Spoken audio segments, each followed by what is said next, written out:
دا ورور سوال کړی دی چې دا خبره خو واضح ده چې کله الله یو کار وغواړي نو په یو امر باندې کوي کون شه نو هغه شي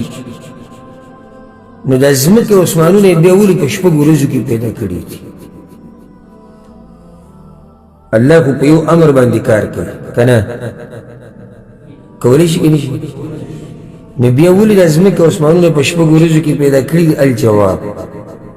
یاد کئی دا خبر دا اہل ایمان دا عقیده دا دا مؤمنان دا عقیده دا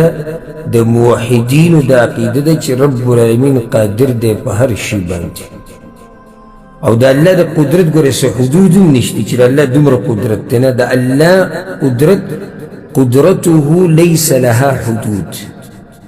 دا اللہ دا قدرتون حدود نشتی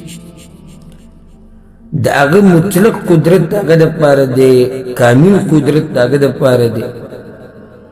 چی کل یو کارو غواری کم وقی چیو غواری سنگی چیو غواری اقشانی کئی او دا خبر دا قرآن نا بالکل واضح دا اللہ سوی بدیع السماوات والارض وإذا قضى امرا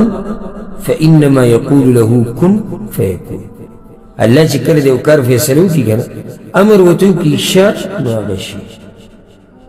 بل ذکر اللہ دا خبر کردی دا وما امرنا الا واحدة کلمح بالبصر اللہ وی زمان کا خبر خود زمان امر خودیشی چی دسترگی رب انداز کی کارشا وبل ذکر اللہ وی هو الذي يحيي ويميت فإذا قضى امرا فإنما يقول له كن فيكون او دیسی دیر آیتون قرآن کشتی اس دین با سوال دا دے چی اللہ پا یو امر بندی کار کولی شنو بید از مکہ و اسمانون اولی پشپگ و روزو کی پیدا کری تھی دا دین مخی چی منگ جوابو کنو دا یاد کئی چی دا رب العالمین پا ہر کار کسی حکمتی ذکر دا گئی نمسے دے الحکیم دا حکمت اللہ بلی کار کی کلے اللہ منگ طرح کاری کی او کله منتر احکار نکی علماء او دا علم خواندان کوششونه کوي چې دا حکمتونه را پیدا کی نو کله هغوی به خپل کوشش کی کامیاب شي او کله ناکام شي خو د دې حکمت موږ ته نه معلومېدل یا د دې علماو ناکامه کېدل دا به داسې نه وي چې د الله دا کار به د حکمت نه خالي بلکې حکمت به پکې وي خو موږ به پې جاهلان یو موږ ته به پته منتب داگی پتہ نہیں او سنگ اللہ دا کار دیسی کڑا ولی اللہ دا کار کڑا ولی دا کار کڑا لا يسأل عما يفعل وهم يسألون دا اللہ نسول دا تپوس نیشی کولے چی دا کار ولی کڑا دی او اللہ با تپوس کی دی مخلوق نو رب العالمین دا زمک اسمان نے پیدا کڑا قرآن کڑی رأیتون دی ان ربکم اللہ الذي خلق السماوات والارض في 6 ایام ستاسو رب چی دے اللہ اگر ازمک و اسمانون پیدا کری پسو رزو کی پشپگو رزو اولی حکمت پا دی کسی دی بعضو علماء کوشش کرده دی چی دا حکمتون رو باسی نیوسو معروف حکمتون علماء ذکر کی اولنی حکمت اگر دا دی اللہ دا ازمک و اسمانون پشپگو رزو کی پا دی پیدا کرو چی دی بندگانو تا داو خی چی تعدی مکوی بکارونو کی دی بندگانو لدیسی تربیت ورکی چی او گورا دا شپگ ورزو کی اللہ وی چی مازمک اسمانون پیدا کرو نو دکشن تاسو پا کارونو کی تایدی مکوی بلکہ ہر کار پا خپل مناسب وقت او خپارا نکوی دویم حکمت پا دی کی دا دی رب العالمین چی کل دا ازمک اسمانون پیدا کول نو ملائک خو کن نو اللہ سبحانه وتعالی خپل قدرت ملائکو تا یعنی پا مراحلو کی دا سیخو چی راشی دا قدرت وینی دا اللہ ہاں نور قدرت دا اللہ وینی راشی نور قدرت دا اللہ وینی راشی نور وینی نور ویوتا دا قدرت راہ کارکو ایک دم اللہ پر قدرت طول راہ کارنکو بلکہ دا قدرت ویوتا لگ لگ راہ کارکو او چی کل دا قدرت دا اللہ لگ لگ راہ کارکی دو نو دا ملائکو سر تعظیم دا اللہ کو سر خڑی رجی اللہ سمر قادر دے دا سوچ بیو کو چی بیا بیا نوی سولی دو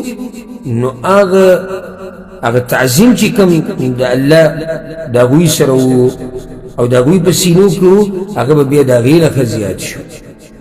نو چې بیا به یې نور ولیدو بیا به ښه زیات شو بیا به ښه زیات شو نو ځکه الله دا قدرت داسې ورو ورو دې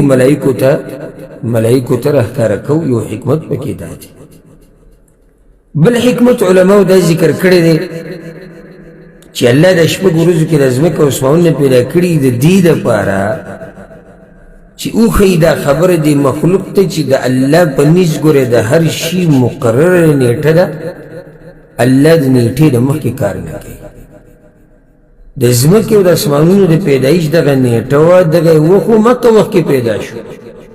حالانکه دا زموږ ایمان دی چې الله دا په یو امر باندې هر څه پیدا کولی شو خو الله دا خبره موږ ته ښیي چې زه ګوره هر کار د نیټې مطابق کوم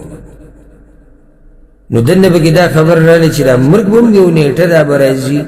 دغه شان که څوک وایي چې د ګناهګارو ته عذاب ورې نه میلاویږي د کافرانو ته عذاب ورې نه میلاویږي نو جواب وشي چې الله خو بې نیټې کار نه کوي د هر شي یو نیټه ده او هغه به چې کله هغه نیټه سرته ورسېد هغه کار به کي بعضو علماو پکې دا حکمت ذکر کړی دی وی که چېرته الله اکدم دا ځمکه او اسمانونه پیدا کړی په یو امر باندې نو کیدای شي چا ویلی وی چې دا په خپله د قشان پیدا شو صدفتن پیدا شو نو رب العالمین داسې لږ لږ پیدا کړو چې دا مخلوق ته پته ولګي چې دا داسې اچانک هسې د ځانه نه دي پیدا شوي بلکې دا یو زورور ذات ورو ورو پیدا کړي دي د دې لپاره الله سبحانه وتعالی دا شپږ ورځې دا خبره واړوله او شپږ ورځو کې دا کار وکړو د ځمکې او اسمان د پیدایش چې دا دلیل دی په اختیار باندې یعنی دا کار الله په خپل اختیار سره کړی دا کار د خپل ځان نه دی شوی لکه دهریو دا نظر دی چې د ځمکې او اسمانونو د هر څه په خپله پیدا شوي نو په خپله ولې په شپږو ورځو کې پیدا کېدو دا یو سوال دی که چې ځمکه او اسمانونه په خپله پیدا کېدو نو بیا په کار و چې څنګه پیدا شوی په یو ځای ولې نه پیدا کېدو دا چې په شپږو ورځو کې پیدا شوي دي معنی ده چې یو خالق شتي چې هغه دا کار کوو هغوی خو د خالق نه منکر دي هغوی دا کارونه په خپله شوي چې په خپله شوي دي نو شپږو ورځو ته پکې څه ضرورت دی دا چې شپږ ورځې پکې اورېدلي دي دلیل دی په دې باندې چې یو رب لګیا دی هغه دا پیدایش کوي یو رب دا کار کړی نو